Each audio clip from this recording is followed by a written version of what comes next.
Marcos capítulo 3.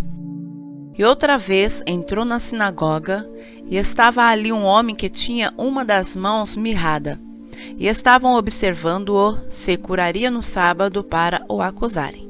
E disse ao homem que tinha a mão mirrada: levanta-te e vem para o meio. E perguntou-lhes: é lícito no sábado fazer bem ou fazer mal? Salvar a vida ou matar? E eles calaram-se. E olhando para eles em redor com indignação, condoendo-se da dureza do seu coração, disse ao homem: estende a tua mão. E ele a estendeu, e foi-lhe restituída a sua mão, sã como a outra. E, tendo saído os fariseus, tomaram logo conselho com os herodianos contra ele, procurando ver como o matariam. E retirou-se Jesus com seus discípulos para o mar, e seguia-o uma grande multidão da Galiléia e da Judeia, e de Jerusalém, e da Idumeia, e de além do Jordão, e de perto de Tiro e de Sidom, uma grande multidão que, ouvindo quão grandes coisas fazia, vinha ter com ele.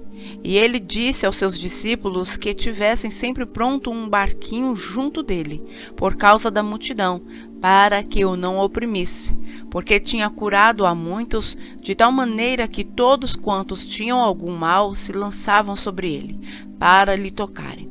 E os espíritos imundos, vendo-o, prostravam-se diante dele e clamavam, dizendo: tu és o Filho de Deus. E ele os ameaçava muito, para que não o manifestassem. E subiu ao monte, e chamou para si os que ele quis, e vieram a ele.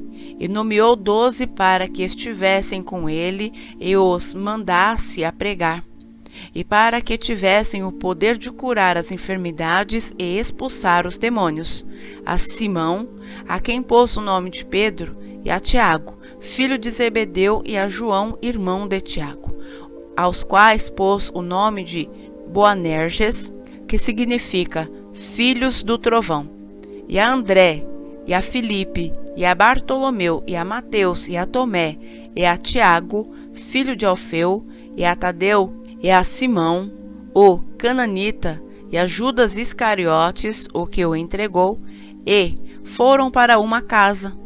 E afluiu outra vez a multidão, de tal maneira que nem sequer podiam comer pão.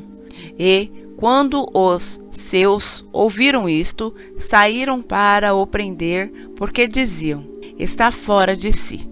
E os escribas que tinham descido de Jerusalém diziam: tem Beelzebu, e pelo príncipe dos demônios expulsa os demônios.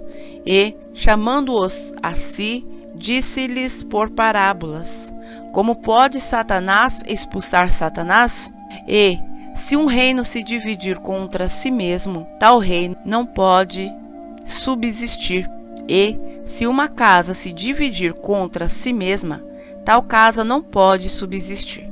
E se Satanás se levantar contra si mesmo e for dividido, não pode subsistir, antes tem fim. Ninguém pode roubar os bens do valente, entrando-lhe em casa, se, primeiro, não amarrar o valente, e então roubará a sua casa.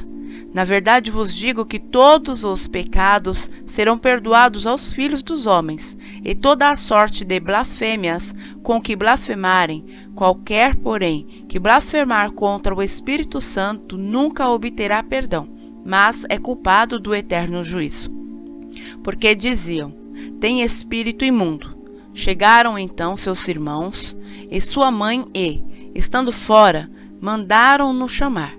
E a multidão estava assentada ao redor dele, e disseram-lhe: eis que a tua mãe e teus irmãos te procuram, e estão lá fora. E ele lhes respondeu dizendo: quem é minha mãe e meus irmãos? E, olhando em redor para os que estavam assentados junto dele, disse: eis aqui minha mãe e meus irmãos. Porquanto qualquer que fizer a vontade de Deus, esse é meu irmão e minha irmã e minha mãe.